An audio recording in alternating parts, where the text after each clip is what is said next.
In the glow of Florida's sunshine, back in 2011, there unfolded a tale that could have been plucked from a grim storybook warning of youth's folly. Here stood Seath Jackson, a mere 15 years of age, has a heart awash with adolescent romance and a head full of dreams about UFC stardom. His life became inextricably linked with Amber Wright and her brother Kyle, relationships that, at their core, were as sweet and hopeful as any first love, but were also as unstable and explosive as a chemical reaction gone awry. Their interactions, often tempestuous, were marked by the kind of jealousy and mistrust that could easily capsize their not-so-sturdy vessel of young love, steering it towards a dark harbor of malicious intent. Seath, at 15 years of age, was the youngest of 3 boys born to Sonia and Scott Jackson. Jackson's family was known to be close-knit and supportive. They lived in Bellevue, Florida, where Seath was brought up alongside his 2 brothers. Seath attended Bellevue High School. His aspirations reached towards the competitive world of UFC fighting, and those who knew him described him as kind-hearted, a friend who enjoyed typical teenage activities like four-wheeling, and someone who cherished time with his family and pets. Seath and Amber met during their high school years. They both attended Bellevue High School in Florida. It's a common story of high school sweethearts. They crossed paths in the same environment where adolescents spend much of their time, among locker-lined hallways, in classrooms, or at school-related events. It's in these youthful arenas where glances are exchanged, friendships blossom, and often, young love begins to take root. It was within this typical high school setting that Seath, a sophomore with dreams bigger than his years, and Amber, connected by the threads of teenage romance. Amber Wright, 15 years old, lived in Summerfield, Florida, at the time of the crime involving Seath Jackson. The household dynamics, particularly surrounding the time of the incident, were complex and, to some degree, troubled, as indicated by the subsequent court proceedings and the involvement of her family members in the case. However, from the case, it's understood that Amber had a close relationship with her brother, 17 years old, Kyle Hooper. They were both involved in the planning and execution of the crime against Seath Jackson, which suggests a certain level of influence and alignment between them at that time. After Amber Wright and Seath Jackson's relationship ended, she began dating Michael Bargo. The jealousy and rivalry between Seath and Michael over Amber became a significant point of contention. Seath and Amber engaged in public arguments on social media, which intensified their animosity and spread to their circle of friends, fueling a toxic environment. Seath suspected Amber of infidelity during their relationship, particularly with Michael Bargo, which led to further bitterness and conflict. Amber's new beau, Michael Bargo, with a criminal past, became the architect of this heinous plan, poisoning the minds of Kyle and 2 others, Justin Soto and Charlie Ely. In a macabre twist, Seath, led by a siren's call, walked into the abyss, believing in a chance of reconciliation with Amber. Charlie Ely, 18 years old, was part of the group of friends that included Amber Wright, Michael Bargo, Kyle Hooper, and 20-year-old Justin Soto. Charlie Ely's house had become a gathering place for these friends, a spot where they felt free from adult supervision. What followed was a chilling tapestry of violence, betrayal, and a life extinguished too soon. Seath, with the ferocity of betrayal snapping at his heels, stumbled into the darkness, only to be swallowed whole. A home became a crime scene, a bathtub, a tomb, and a teenage squabble a murder trial headline. On April 17, 2011, the plot to lure Seath Jackson to the residence where the crime would take place was put into motion.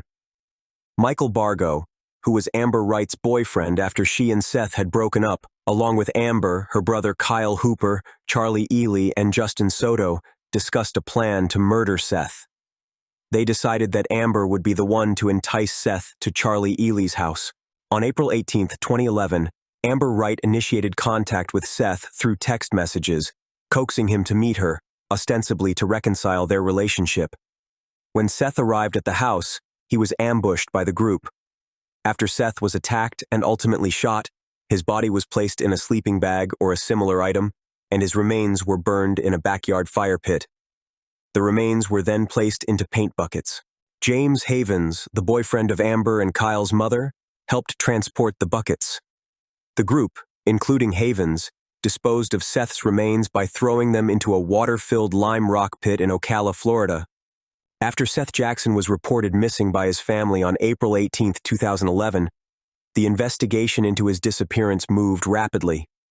It was Kyle Hooper, one of the participants in the crime and the brother of Seath's ex-girlfriend Amber Wright, who first divulged details to his mother, who then contacted law enforcement. With Kyle's initial information and subsequent detailed confession to the police, the authorities quickly pieced together what had happened. The police learned that after the murder, Seath's body was placed in a sleeping bag or a similar item and burned in a backyard fire pit at the residence of Charlie Ely.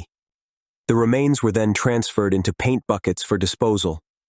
The investigation led officers to a lime rock quarry in Ocala, Florida.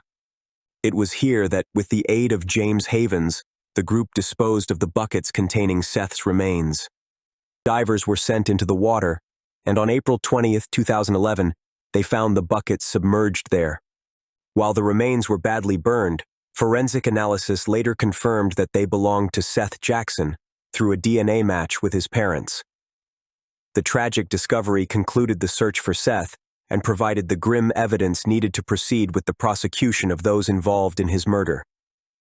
The trial surrounding the murder of Seath Jackson was a highly publicized event that involved several defendants, all of whom played different roles in the crime. There were 5 main individuals charged in connection with Seath Jackson's murder: Michael Bargo, Amber Wright, Kyle Hooper, Charlie Ely, and Justin Soto. James Havens, the boyfriend of Amber and Kyle's mother, was charged later as an accessory after the fact.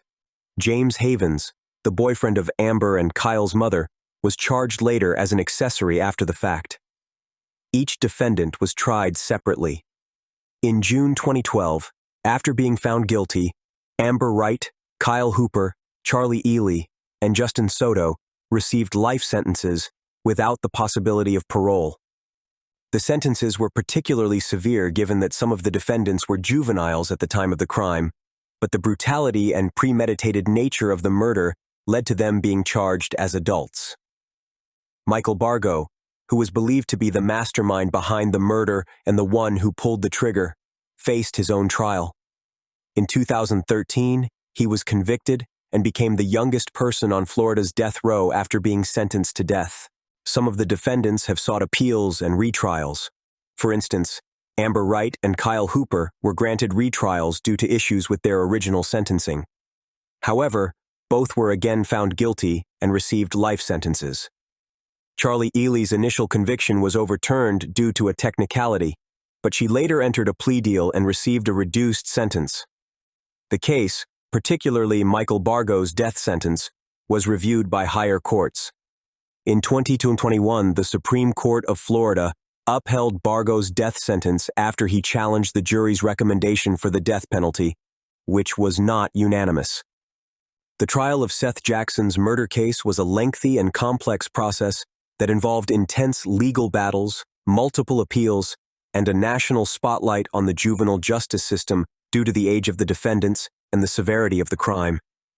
The case continues to be cited in discussions about juvenile crime and sentencing.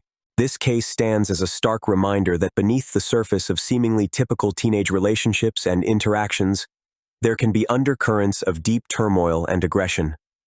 The darkness that led to Seath Jackson's tragic end is a harrowing testament to the profound consequences that can stem from unchecked emotions and volatile dynamics. Do you have any reflections on this case or insights into how such tragedies might be prevented? Perhaps you know of other instances where familial ties and affluence have cast long shadows, leading to similarly unsettling outcomes. Join the conversation below, and remember to like and subscribe for further explorations into the captivating, yet often disturbing realm of true crime. Thank you for joining us on this journey through the darker corridors of human behavior. Such stories, while difficult to fathom, underscore the importance of vigilance and understanding. Your participation is invaluable. As we part ways today, keep an alert mind, safeguard yourselves, and never stop seeking the truth that lies just beneath the surface.